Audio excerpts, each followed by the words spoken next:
देश के प्रथम राष्ट्रपति राजेंद्र बाबू जी की जयंती के अवसर पर हमारे कांग्रेस परिवार के सभी सम्मानीजन, पूज्यजन, प्रियजन और मुझे लगता है कि जो भी वक्ताओं ने हमारे पूर्व में, चाहे भगत राम सिंह जी हों, विवेक भाई हों, दिल्ली भैया हों और सतीश भैया हों, जिन्होंने भी बात रखी है बहुत गहराई से वो विस्तृत रखी है। वो सारांश में थी परंतु हमारे लिए बहुत विस्तृत थी, तो मैं समझता हूँ कि दोहराने की ज़रूरत नहीं है। मैं तो आपके माध्यम से बताना चाहता हूँ कि आज कुछ युवा भटके हुए हैं जो बार बार इस बात से भ्रमित हैं कि कांग्रेस परिवारवाद की राजनीति करती है। तो हम उन तक एक संदेश देना चाहते हैं कि हमारी कांग्रेस परिवार के अध्यक्ष वो महान नेता भी हुए हैं जिनमें राजेंद्र बाबू जी की भी सूची में एक नाम है, जिनको 2 बार अखिल भारतीय कांग्रेस कमेटी का अध्यक्ष बनाया गया। और ऐसे विद्वान व्यक्ति, पूर्व वक्ताओं ने बताया है कि जिनके पास शिक्षा भरपूर थी, सादगी भरपूर थी और जिनके पास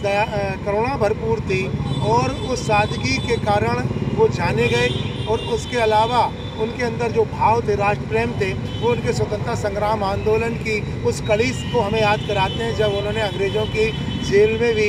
समय व्यतीत किया है। ये तमाम चीज़ें, ऐसे महापुरुषों ने भी इस आज जहाँ देश का नेतृत्व किया वहीं उन्होंने कांग्रेस का भी नेतृत्व किया है। ऐसे महापुरुष को हम याद करते हैं और हम इस बात को विश्वास के साथ कह सकते हैं। और यहाँ जितने लोग हम चेहरे देखते हैं जो भी महापुरुषों की जयंती पुण्यतिथि में आते हैं,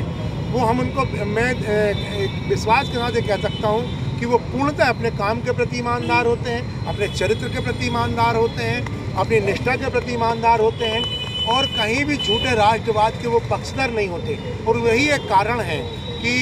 हम जब इन महापुरुषों की प्रतिमाओं के नीचे आते हैं, हम इनकी जयंती पुण्यतिथि पर जो हम विचारों को सुनते हैं, जब हम उनके दिए गए मार्गदर्शन को प्राप्त करते हैं, प्रेरणा मिलती है, तो हमें ये सारी चीज़ें उन चीज़ों के लिए मजबूत करते हैं। और आपको हम बता दें, यदि इस देश की आज़ादी में इनकी सहभागिता रही है तो जो भी लोग इनके अनुयायी हैं या इनसे प्रेरणा लेते हैं और इनको महापुरुषों को जो सीखते हैं, वो आने वाले समय के लोकतंत्र और प्रजातंत्र के रक्षक होंगे, ऐसी मेरी आशा है। और मैं इस बात को विश्वास के साथ कह सकता हूँ। राजेंद्र बाबू जैसे महान नेताओं को कांग्रेस पार्टी की ओर से मैं नमन करता हूँ, प्रणाम करता हूँ। आज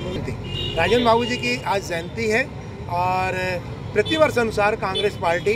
खाली जबलपुर में नहीं, पूरे देश में परंपरागत तरीके से बड़ी भव्यता के साथ अपने इसी माहौल जो से उनका जो सिद्धांत है उसको याद करते हुए हम मनाते हैं।